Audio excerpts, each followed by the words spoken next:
V prípade, že predávate nehnuteľnosť alebo si potrebujete vybaviť hypotekárny úver, mohli ste sa stretnúť s tým, že od vás realitný maklér alebo hypotekárny špecialista požaduje energetický certifikát. Energetický certifikát vyzerá takto a dáva nám informáciu o tom, koľko energie spotrebuje nehnuteľnosť na kúrenie, ohrev vody, vetranie alebo osvetlenie. Podľa výsledkov sa potom nehnuteľnosti zoraďujú do energetickej triedy A0, čo sú najúspornejšie nehnuteľnosti, až po energetickú triedu G. A kto je povinný zabezpečiť energetický certifikát? Sú to vždy vlastníci nehnuteľnosti, pričom pri predaji ste povinní potom odovzdať tento energetický certifikát novým majiteľom.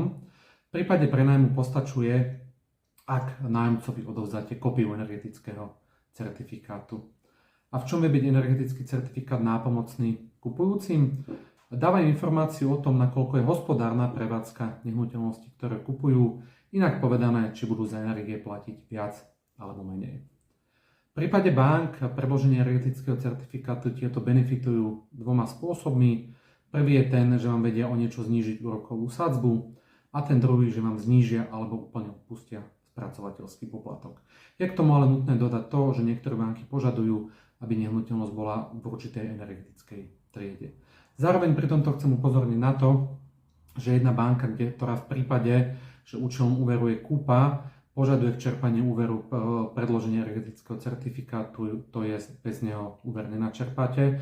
Na to pozor, lebo nie vždy je na to upozornené dostatočne včas, to znamená, môže sa vám stať, že máte vybavený hypotekárny úver, podpísané kúpne úverové zmluvy a zistíte, že úver nemôžete čerpať, pretože nehnuteľnosť nemá vybavený energetický certifikát.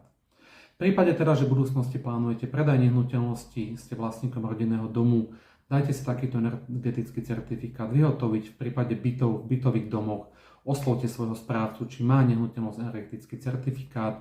Pokiaľ nie, tak skúste vyvinúť aktivitu na to, aby on nechal vyhotoviť.